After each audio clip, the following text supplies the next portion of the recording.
Good evening, ladies and gentlemen. Jai Hind. Welcome to this special press conference on Operation Sindoor. Like yesterday, we'll have the opening statements by the three senior officers who are here with me. You all know them well now. However, for those who were not here yesterday, let me introduce you to them.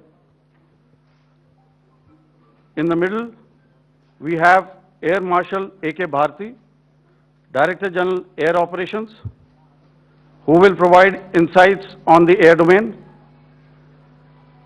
To his right is Lieutenant General Rajiv Ghai, Director General Military Operations. He will cover the land aspects. And to my immediate right is Vice Admiral A.N. Pramod, the Director General Naval Operations. Following these briefings, we will be having a few question and answers. May I now request the DG Air Operations to commence the proceedings.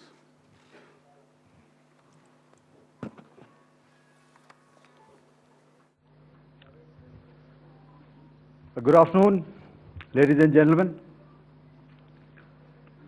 Yesterday, we had a detailed brief on the successful joint operations that were carried out to destroy the terror infrastructure in Pakistan-occupied Jammu and Kashmir, as well as in Pakistan itself. We also iterated that our fight was with terrorists and their support infrastructure and not with Pakistan military. However, it is a pity that the Pakistan military chose to intervene and bat for the terrorist, which compelled us to respond in kind. दोस्तों, हमारी लड़ाई आतंकवाद और आतंकवादियों के खिलाफ थी। इसलिए 7 मई को हमने केवल आतंकवादी ठिकानों पर ही हमला किया था। पर अफसोस इस बात का है कि पाकिस्तानी सेना ने आतंकवादियों का साथ देना उचित समझा और इस लड़ाई को अपनी लड़ाई बना ली। इस परिस्थिति में हमारी जवाबी कार्यवाही अत्यंत आवश्यक थी और इसमें उनका जो भी नुकसान हुआ, वे खुद इसके लिए जिम्मेदार हैं। हमारी तरफ से हमारी एयर डिफेंस सिस्टम्स देश के लिए दीवार की तरह खड़ी थी और इसको भेदना दुश्मन के लिए नामुमकिन था। This brings me to the point, how have Indian forces managed to minimize the damage to both civilian and military infra in the country, in spite of the unrelenting efforts by the Pakistani forces? Most of you and the majority populace within the country have had a lot to say about the layered and integrated air defense systems put in place by the Indian Armed Forces, which includes the assets of the Indian Army, the Indian Navy, in addition to the primary air defense assets of the Indian Air Force. As you all are well aware, this robust AD system comprises of a large variety of multi-layered AD sensors and weapon systems, from point defense weapons like the low-level air defense guns, shoulder-fired manpads, and short-range surface-to-air missiles or SAMs, to area defense weapons like the air defense fighters and longer-range surface-to-air missiles within our inventory. Additionally, the numerous waves of drones and unmanned combat aerial vehicles employed by Pakistan were also thwarted by the indigenously developed soft and hard kill counter-US systems and the well-trained Indian air defense personnel. All this was brought together as an efficient and effective AD environment by the integrated Air Command and Control System, or the ISCCS of the Indian Air Force, which accords us the net-centric operational capability which is vital to modern days warfighting.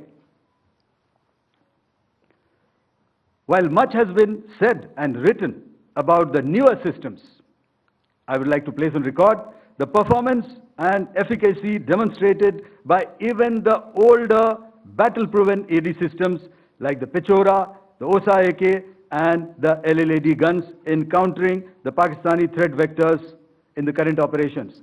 They were all modern generations, but these battle-proven systems stood the test of time and took them on head-on.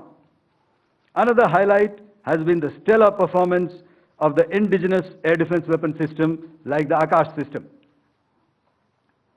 Here, ladies and gentlemen, I would like to mention that putting together and operationalization of this potent AD environment has been possible over the last decade due to unwavering budgetary and policy support provided by the Government of India in acquiring state-of-the-art equipment and weapon systems.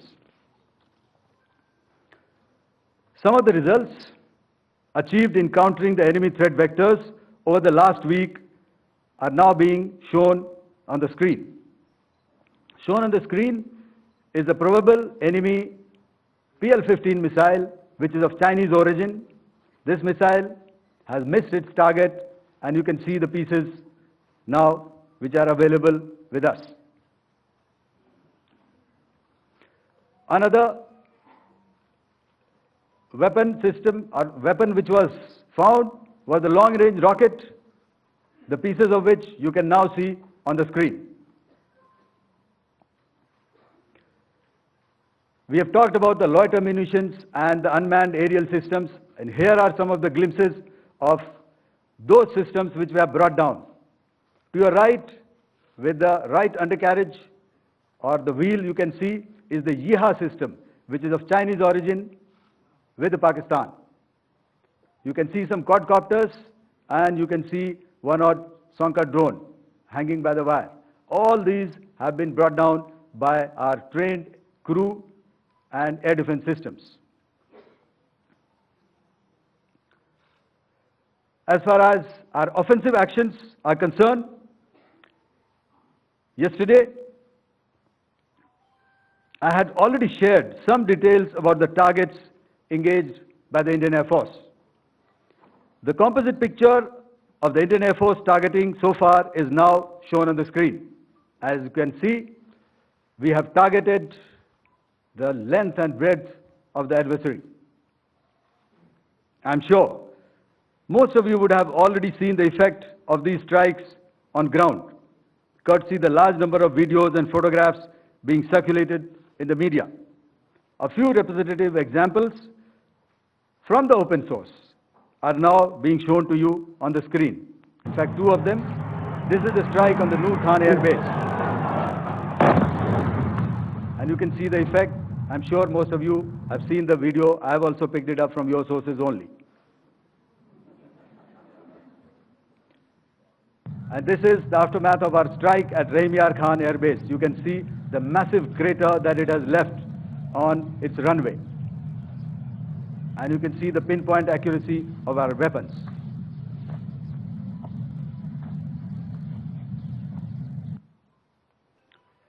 So with that, giving you an overview of how our air defense systems have thwarted the enemy drones, their fighter aircraft, their missiles, and resulted in minimal losses on our side. I would now hand over to the DGMO to cover his portion. धन्यवाद air marshal Bharti. मैं आज आप सब के साथ भारतीय सेना के एयर डिफेंस मेजर्स जो कि हमने इंडियन एयरफोर्स के साथ मिलजुल कर तालमेल में लिए, उसके बारे में कुछ बातचीत करूंगा। इस विषय में मैंने कल भी कुछ टिप्पणी करी थी, लेकिन आज मैं इस युद्ध के अहम एस्पेक्ट के बारे में आपको थोड़ा और पर्सपेक्टिव देना चाहता हूं। हमें एयर डिफेंस ऑपरेशन सिंदूर के एयर डिफेंस की कार्रवाई को एक कॉन्टेक्स्ट में समझने की आवश्यकता है। मैंने आपको कल बताया था कि पिछले कुछ सालों में आतंक की गतिविधियों का कैरेक्टर जो है उसमें कुछ बदलाव आ रहा था। अब हमारी मिलिट्री के साथ साथ मासूम सिविलियंस जो कि अपना बचाव करने में विफल थे, उन पर भी हमले हो रहे थे। 2024 में जम्मू सेक्टर में शिवखोरी मंदिर को जाते हुए यात्री और इस साल अप्रैल में पहलगाम में मासूम पर्यटक इस खतरनाक ट्रेंड के विशेष उदाहरण हैं। पहलगाम तक पाप का ये घड़ा भर चुका था। उसके बाद जो हुआ उसके बारे में हम कल विस्तार में बातचीत कर चुके हैं। क्योंकि आतंकियों पर हमारे सटीक हमले लाइन ऑफ कंट्रोल और इंटरनेशनल बाउंड्री को पार करे बिना किए गए थे, हमें पूरा अंदेशा था कि पाकिस्तान का वार भी बॉर्डर के उस पार से ही होगा। इसलिए हमने अपनी एयर डिफेंस की पूरी तैयारी पहले से ही कर ली थी। हमारी इन्वेंट्री में शामिल counter manned aerial systems, electronic warfare के साधन और एयर डिफेंस वेपन्स का इंडियन एयरफोर्स के इसी प्रकार के सिस्टम्स के साथ एक अनोखा मिश्रण किया गया। इसलिए आपने देखा कि जब जब पाकिस्तान एयरफोर्स ने हमारे एयरफील्ड्स और लॉजिस्टिक इंस्टॉलेशंस में 9 और 10 मई की रात को लगातार हमले किए, वो इस मजबूत एयर डिफेंस ग्रिड के सामने विफल हो गए। आपके सामने इस ग्रिड को एक तरीके से दर्शाया गया है। आप देख रहे हैं कि इंटरनेशनल बाउंड्री से कितनी layers, radars, counter unmanned aerial systems, उसके पीछे शोल्डर फायर्ड वेपन्स, हमारे विंटेज एयर डिफेंस वेपन्स जो कि काफ़ी सालों से हमारी सेना में हैं। एयर मार्शल भारती ने भी उसके बारे में बात करी। और लास्ट में हमारे modern air defence weapon systems. तो कोई मौका नहीं था कि पाकिस्तान एयरफोर्स ये मल्टी टियर डिफेंस को पार करके पीछे हमारी एयरफील्ड्स या लॉजिस्टिक इंस्टॉलेशंस को टारगेट कर पाए। ये जो डायग्राम आप अपने सामने देख रहे हैं, ये मुझे एक इंसिडेंट की याद दिला रहा है। और मैं आपको इस उदाहरण के ज़रिए से एक ये एस्पेक्ट हाईलाइट करना चाहता हूँ। जब मैं स्कूल में था तो तकरीबन मेरे ख्याल से ये 70 का दशक था और उस समय इंग्लैंड और ऑस्ट्रेलिया के बीच में, आज शायद क्रिकेट की बात भी करनी चाहिए क्योंकि मैं देख रहा था कि विराट कोहली ने टेस्ट क्रिकेट से रिटायरमेंट ले ली। कई भारतीयों की तरह वो मेरे भी फेवरेट क्रिकेटर हैं। तो 70 के दशक में ऑस्ट्रेलिया और इंग्लैंड की फेमस एशेज सीरीज चल रही थी और उस समय ऑस्ट्रेलिया के दो बहुत तेज गेंदबाज जो कि क्रिकेट हिस्ट्री में बड़ा उनका नाम है, जेफ थॉमसन और डेनिस लिली, उन्होंने अंग्रेजी बैट्समैन और उनकी बैटिंग लाइनअप को तहस नहस कर दिया था। और ऑस्ट्रेलियंस ने उस समय एक कहावत निकाली थी, that from ashes to ashes and from dust to dust, if Thommo don't get here then Lillee surely must. और अगर आप इस लेयर को देखें तो आप समझ जाएंगे कि मैं आपको क्या बताने की कोशिश कर रहा हूं। तो अगर आप सारे सिस्टम्स को पार कर भी गए तो आपको फिर भी एयरफील्ड या लॉजिस्टिक इंस्टॉलेशन या जो भी चीज़ को आप टारगेट कर रहे हैं उसमें पहुंचने से पहले कोई ना कोई इस लेयर्ड ग्रिड का सिस्टम ज़रूर गिरा देगा। जो दुर्दशा कल आपने पाकिस्तान एयरफील्ड्स की देखी और शायद आज भी एयर मार्शल भारती की प्रेजेंटेशन में, हमारी एयरफील्ड्स हर प्रकार से ऑपरेशनल हैं।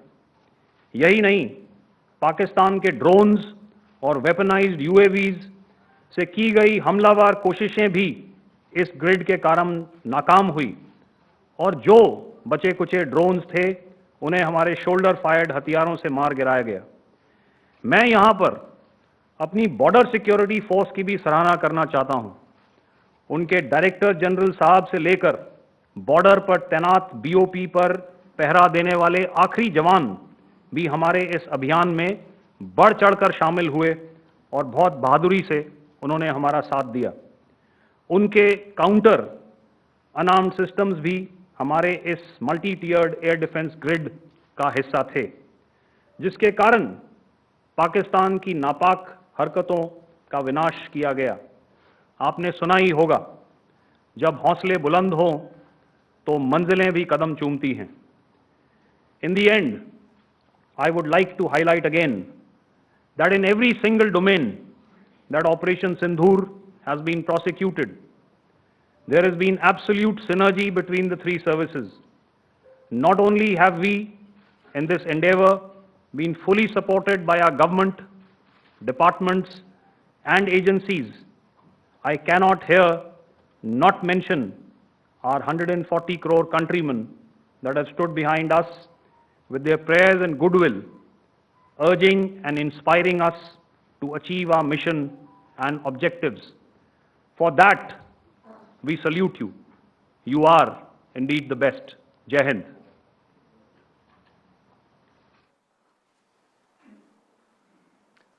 Good afternoon, ladies and gentlemen. To talk about the air defense capability, the Indian Navy operates as a composite network force capable of simultaneously addressing threats emanating from all domains, that is air, surface and subsurface, through amalgamation of advanced sensors synchronized on the combat management systems. In effect, the maritime force is able to ensure persistent surveillance, detection and identification for a comprehensive maritime domain awareness, including the airspace. Effectively using multiple sensors and inputs, we are maintaining continuous surveillance to degrade or neutralize threats as they emerge or manifest, to ensure targeting at extended ranges.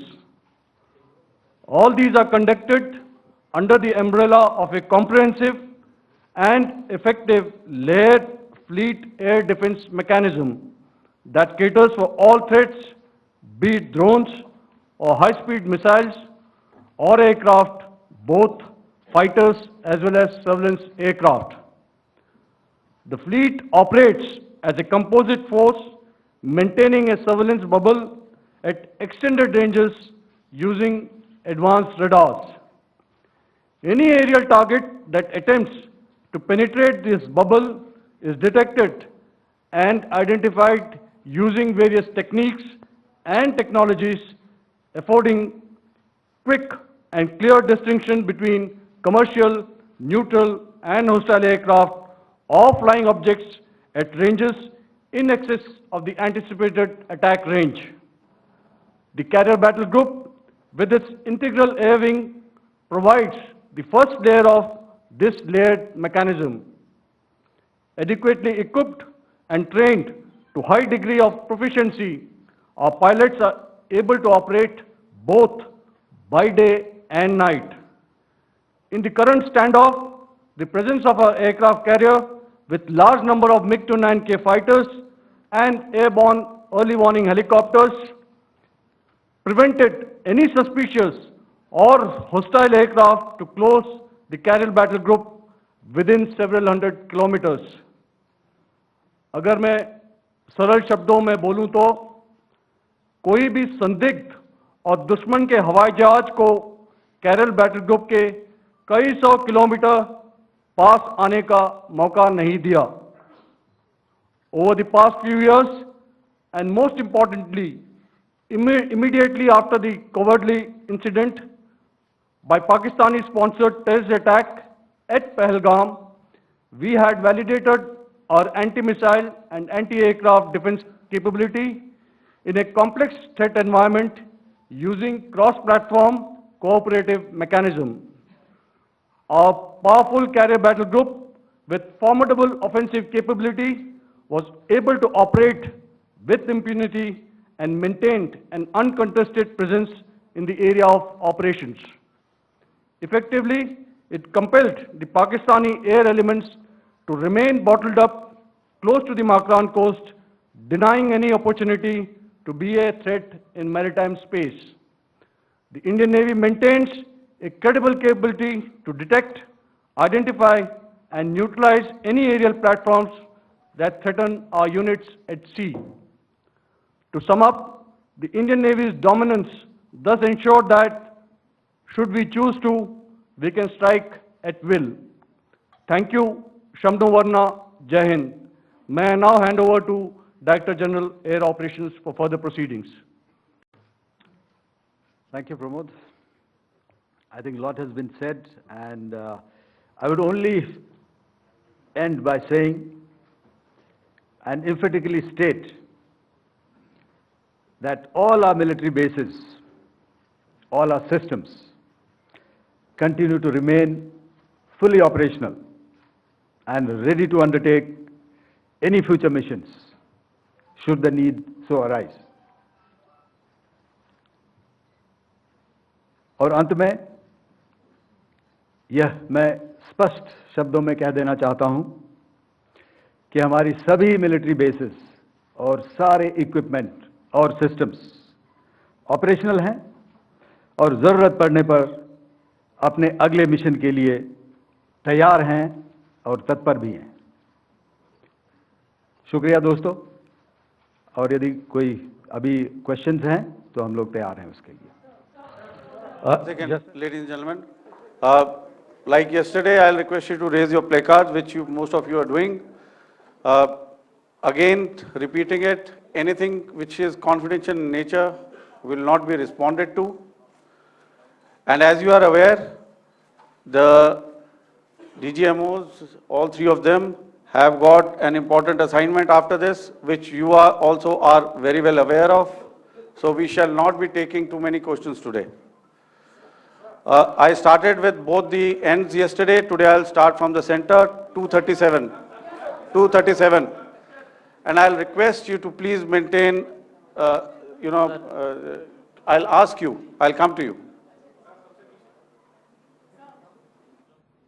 Hello hello sir, मैं आवाज़ आ रही मेरी? Hello sir, Madhurendra, मैं news nation से आपके press conference के शुरू होने के ठीक पहले एक वीडियो हमने स्क्रीन पर देखा जिसमें राष्ट्रकवि रामधारी सिंह दिनकर की कृष्ण की चेतावनी की प्रमुख पंक्तियों को उद्धृत किया गया और सीधे सीधे दुश्मन को ये संदेश दिया गया कि याचना नहीं।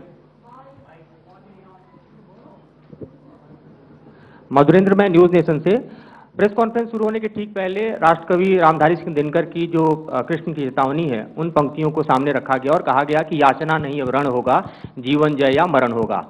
कल शिव तांडव स्रोत के जरिए दुश्मन को संदेश दिया गया था और आज राष्ट्रकवि रामधारी सिंह दिनकर की इन प्रमुख पंक्तियों के जरिए ये किस तरह के डिटरेंट को क्रिएट किया जा रहा है, किस तरह के मैसेज को दिया जा रहा है, इसको थोड़ा इलेबोरेट करके अगर आप बताएं तो जाहिर तौर पर ये संदेश और व्यापक तौर पर जाएगा।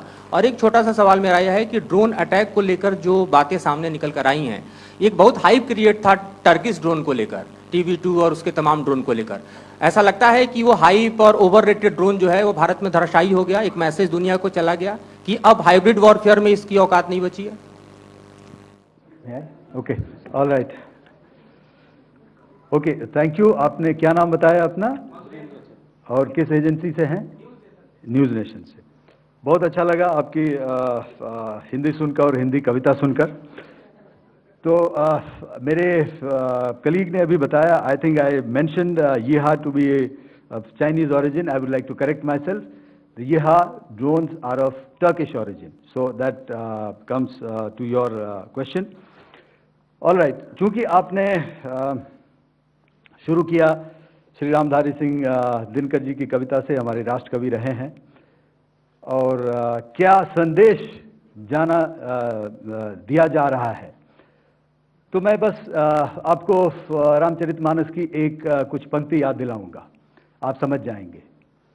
तो याद है, विनय न माने जलधि जड़, भय 3 दिन बीत, बोले राम सकोप तब, भय बिन होए न प्रीत। तो समझदार के लिए इशारा ही काफी। और जहां तक ये टर्किश ड्रोन्स का सवाल है, आपने देखा किस तरह के रैकेज यहाँ पे फोटोग्राफ्स हमने दिखाए हैं, चाहे वो टर्किश ड्रोन्स हो या और कहीं के भी ड्रोन्स हो। हमारे काउंटर यूएस सिस्टम्स, हमारे ट्रेन्ड एयर डिफेंस ऑपरेटर्स पूरी तरह सक्षम हैं, और हमारी देश की जो इंडिजिनस कैपेबिलिटी है काउंटर यूएस के लिए, उसने दिखा दिया है कि चाहे किसी भी तरह की टेक्नोलॉजी आ जाए, हम उसको काउंटर करने के लिए तैयार हैं। और मुझे बोलने की ज़्यादा ज़रूरत नहीं है, आपने खुद ही अपनी आंखों से देखा है हमने इनका क्या हश्र किया है। धन्यवाद। All right. 226.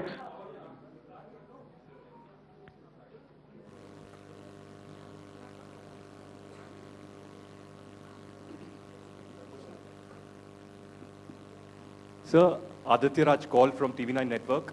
Yesterday, the DG ISPR came out with a press conference, and while you have been continuously providing satellite images and proofs, undeniable proof really, of the airstrikes that happened and the damage that is caused, there's no evidence coming in from the other side. What do you think is there? Are they trying to bluff their people? Are they trying to build some kind of a propaganda for the anger that domestically is there in Pakistan? And secondly, related question, you mentioned Jaish-e-Mohammed and Lashkar-e-Toiba terrorists. The brother of Maulana Masood Azhar, Rauf Asghar, who was killed. Pakistan DG ISPR is trying to build a propaganda where he's saying that Lashkar-e-Toiba, Rauf from Lashkar-e-Toiba was at the entire funeral, but he's saying that he's alive, and they're trying to confuse the people because the two names are similar. The Jaish chief, who is the brother of Maulana Masood Azhar, and the Lashkar guy who was with the Pakistan Army at the funeral. So could you clarify what has really happened? Because there is a lot of propaganda and information warfare happening from the Pakistan side. Thank you. I think the first part of the question you have answered yourself. I need not delve more on it. Why they are doing what they are doing, information is not forthcoming from there. Obviously, that is expected, and they would do whatever it takes to assuage their people and minimize whatever information about the damage comes out. Here, I would like to clarify, as I said yesterday, our fight is with the terrorists. Our fight is not with the Pakistan military or Pakistan civilians. So that is very clear, and we are very clear in our targeting. So coming to the second part of your question as to what media or what propaganda spin the other side is trying to make out a story. Well, it is for them to answer, and it really is not a military question for us to answer here. We've done our job, we have done what we are expected to do, and that is it.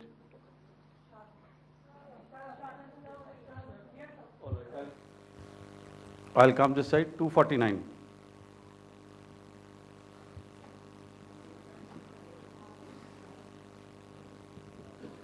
Sir, मैं पूनम पांडे हूँ Navbharat times से। पाकिस्तान ने जो press conference की थी उसमें एक sentence उन्होंने यूज़ किया था कि this is new art of war. तो हम सब ने देखा, शायद पहली बार देखा कि किस तरीके से आसमान में दोनों एयरफोर्स के एयरक्राफ्ट थे।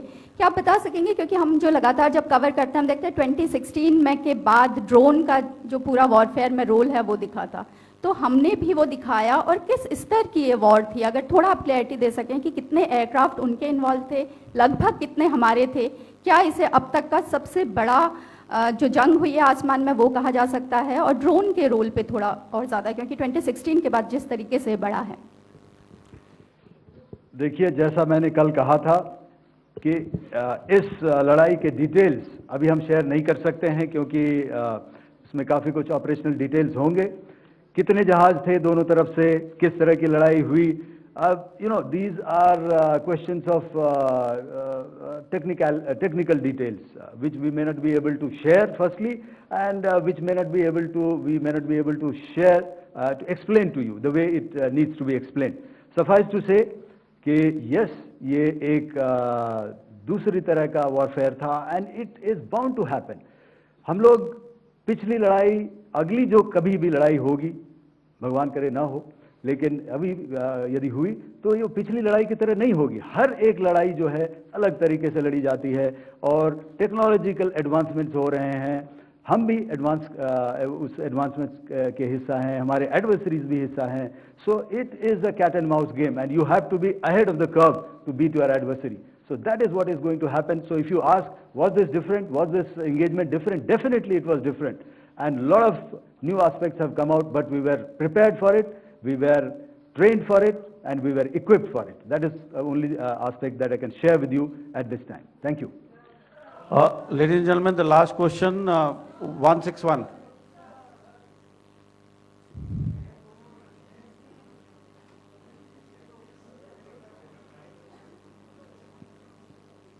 Hi, sir. Thank you, sir. Snesh Philip here from the print.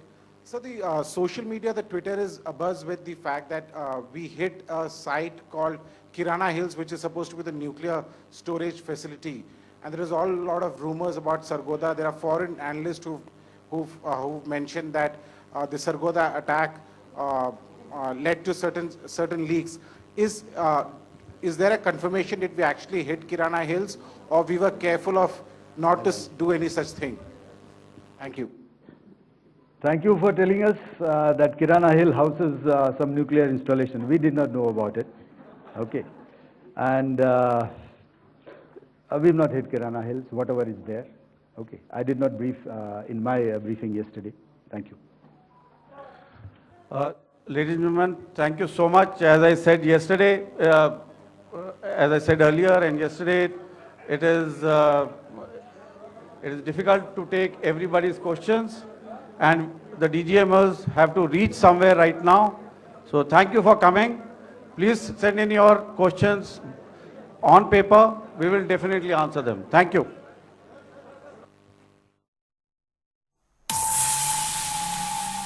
तो राजधानी दिल्ली से ये लाइव तस्वीर आप इस प्रेस कॉन्फ्रेंस की देख रहे थे। सेना के डीजीएमओ ने बड़ा बयान दिया इस प्रेस कॉन्फ्रेंस में। पाकिस्तान के लॉन्ग रेंज रॉकेट को भारत ने मार गिराया। 9 और 10 मई को लगातार हमले किए गए।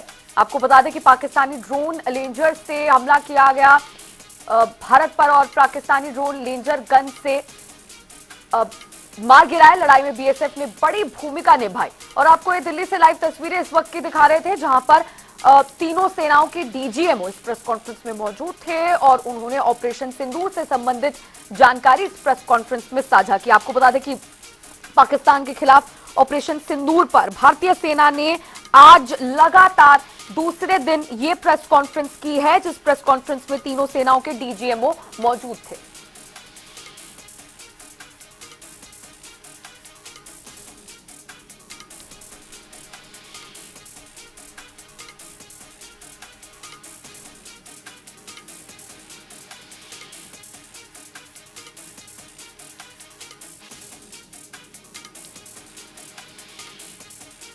जानकारी इस वक्त की आपको बता रहे हैं कि इस प्रेस कॉन्फ्रेंस में तीनों सेनाओं के डीजीएमओ मौजूद थे। पाकिस्तान के खिलाफ ऑपरेशन सिंदूर पर भारतीय सेना ने आज दूसरे दिन लगातार ये प्रेस कॉन्फ्रेंस की है। DGMO lieutenant general Rajiv Ghai, navy से वाइस एडमिरल एएन प्रमोद इस प्रेस कॉन्फ्रेंस में मौजूद रहे और ऑपरेशन सिंदूर से संबंधित जानकारी उन्होंने साझा की। और इसी पर और भी ज्यादा जानकारी के साथ हमारे समाचार संपादक वरुण गोयल जी फोन लाइन पर जुड़ गए हैं। वरुण जी, प्रेस कॉन्फ्रेंस, तीनों सेनाओं के डीजीएमओ इस प्रेस कॉन्फ्रेंस में मौजूद थे। इस प्रेस कॉन्फ्रेंस के जरिए जानकारी दी गई ऑपरेशन सिंदूर से संबंधित। लगातार आज दूसरा दिन था इस प्रेस कॉन्फ्रेंस को। बिल्कुल, ये देखिए कि पाकिस्तान के खिलाफ ऑपरेशन सिंदूर को लेकर भारतीय सेना ने लगातार दूसरे दिन प्रेस कॉन्फ्रेंस की और लगातार दूसरे दिन जो टॉप लेवल के अधिकारी हैं, डीजी जो हैं, डायरेक्टर जनरल मिलिट्री ऑपरेशंस, वो साथ रहे। Lieutenant general Rajiv Ghai, navy से वाइस एडमिरल एएन प्रमोद और एयरफोर्स से एयर मार्शल एके भारती रहे और उन्होंने साफ साफ कहा कि लड़ाई आतंकवादियों से थी। पाकिस्तान ने आतंकवादियों का साथ दिया तो फिर हमने जवाब दिया। कल भी बहुत डिटेल्ड प्रेस कॉन्फ्रेंस हुई थी और एक एक पॉइंट जो था वो रखा गया था।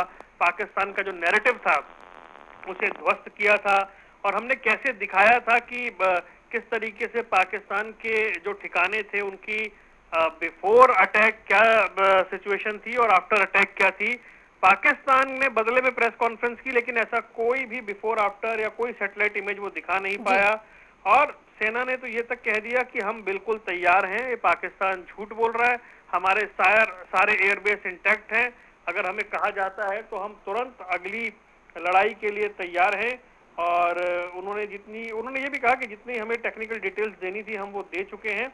और एयर मार्शल भारती ने कहा कि हमें जो जॉब दी गई थी हमने उसे पूरा किया है, पाकिस्तान कोई सबूत नहीं दे रहा, अपनी जनता को भ्रम में डाल रहा है और हमारी लड़ाई आतंकवादियों के साथ थी। पाकिस्तान को चेतावनी देते हुए कहा गया कि भय बिनु होए ना प्रीत, ये पाकिस्तान को समझ जाना चाहिए। रामचरितमानस की चौपाई पर उन्होंने बात कही।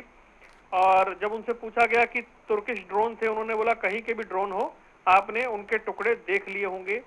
सेना ने कहा कि हम नए मिशन के लिए तैयार हैं, सारे मिलिट्री बेस, सारे सिस्टम ऑपरेशनल हैं और हमारे पायलट 24 घंटे अलर्ट मोड में थे। ये तमाम बातें उन्होंने कही है। और उन्होंने कहा, वाइस एडमिरल ने कहा कि नौसेना सर्विलांस डिटेक्शन में लगी हुई थी, हमने मल्टीपल सेंसर्स और इनपुट्स दिए थे, हमने उन खतरों को पहचाना था जिन्हें तुरंत न्यूट्रलाइज किया जाना था।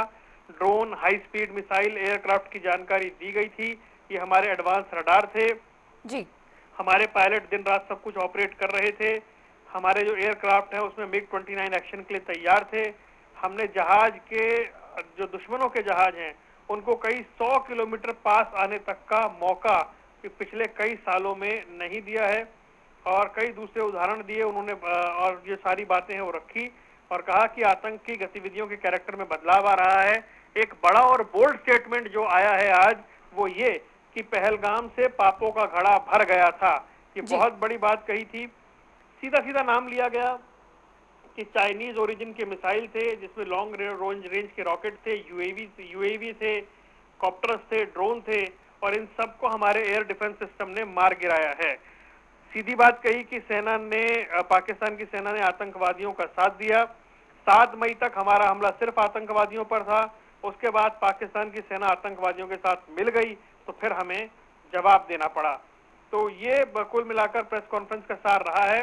जी। पाकिस्तान की जो डीजी की जो पीसी थी, एक तरह से उसके सारे नैरेटिव को बस्ट किया गया है। और जब ये पूछा भी गया था उनसे कि पाकिस्तान वहां किसी तरह का कोई सबूत नहीं दे रहा है, तो उन्होंने कहा कि वो अपनी जनता को कोई जानकारी नहीं दे रहे, जबकि हम यहाँ सब कुछ बता रहे हैं और ये हम पहले से ही सोच भी रहे थे।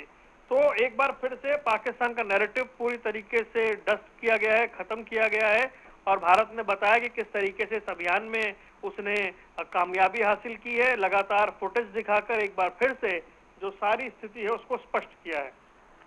जी, अब बिल्कुल वरुण जी, ये जो मुद्दा प्रेस कॉन्फ्रेंस में रहा ये काफी महत्वपूर्ण अहम मुद्दा रहा कि पाकिस्तान किस तरीके से अपने देश में झूठा नैरेटिव फैला रहा है भारत के खिलाफ, जनता में ऐसा संदेश देने की कोशिश पाकिस्तान कर रहा है कि जो भी अभी तक सैन्य कार्रवाई दोनों देशों के बीच हुई है उसमें जीत पाकिस्तान की हुई है।